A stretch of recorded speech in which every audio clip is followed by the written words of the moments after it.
سبحان اللہ وبحمدہ سبحان اللہ العظیم سبحان اللہ وبحمدہ سبحان اللہ العظیم۔ الحمدللہ رب العالمین والصلاة والسلام علی اشرف الانبیاء والمرسلین وعلی آلہ واصحابہ اجمعین۔ نبی اکرم صلی اللہ علیہ وسلم ارشاد فرماتے ہیں کہ دنیا کے اندر زندگی ایسے گزارو جس طرح کوئی مسافر ہو یا اجنبی ہو۔ اس حدیث کے اندر رسول اللہ صلی اللہ علیہ وسلم نے زندگی کی حقیقت کو بیان فرمایا ہے۔ فرمایا کہ ایک آدمی جو سفر کر رہا ہو، راستے کے اندر اگر اسے تھکاوٹ محسوس ہو جائے یا اسے سائے میں لیٹنے کا یہ انسان محسوس کر رہا ہو تو وہ تھوڑی دیر کے لیے لیٹ جاتا ہے، لیکن اس کی اصل منزل، اس کی نگاہ وہی اسی منزل پر ہوتی ہے جس پر اسے پہنچنا ہوتا ہے۔ آج ہم اپنی زندگی پر جب نظر دوڑاتے ہیں تو ہمیں نظر آتا ہے کہ آج ہم میں سے ہر انسان زیادہ سے زیادہ مال دولت اکٹھا کرنے میں مصروف ہے، زیادہ سے زیادہ گھر بنانے میں مشغول ہے، زیادہ سے زیادہ گاڑیاں اکٹھی کرنے کا اسے شوق نے گھیر رکھا ہے۔ لیکن رسول اللہ صلی اللہ علیہ وسلم کی احادیث سے ہمیں پتہ چلتا ہے کہ دنیا کی زندگی تو ایک مسافر کی طرح ہے۔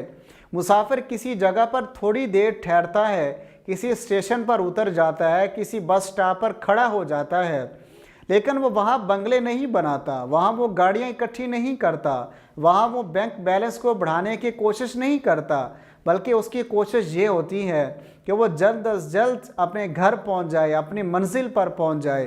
ایک دفعہ رسول اللہ صلی اللہ علیہ وسلم صحابہ اکرام رضوان اللہ علیہ مجمعین کے ساتھ سفر کر رہے تھے۔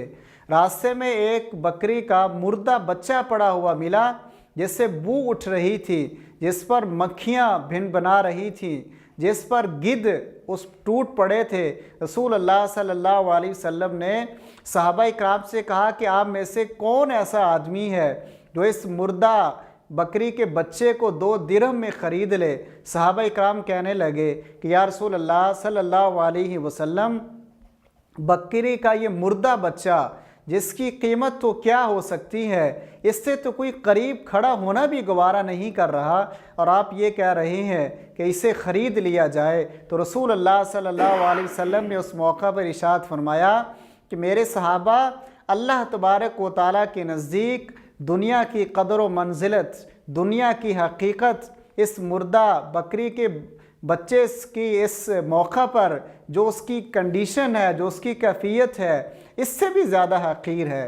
اس حدیث سے ہمیں معلوم ہوتا ہے کہ دنیا کی حقیقت بس اتنی ہے کہ انسان دنیا کے اندر زندگی گزارنے کے لیے مال و دولت تھوڑا سا اکٹھا کر لے، چھوٹا سا گھر بنا لے، لیکن بینک بیلنس کو بڑھاتے ہی چلے جانا، مال و دولت کی کثرت، لالچ اور ہوس سے اللہ کے رسول صلی اللہ علیہ وسلم نے ہمیں منع کیا ہے۔ اللہ تبارک و تعالی ہمیں اس پر عمل کرنے کی توفیق عطا فرمائے۔ وآخر دعوانا ان الحمدللہ رب العالمین۔ اللہم صلی علی سیدنا محمد وعلی آلہ وصحبہ وسلم۔ اللہم صلی علی سیدنا محمد وعلی آلہ وصحبہ وسلم۔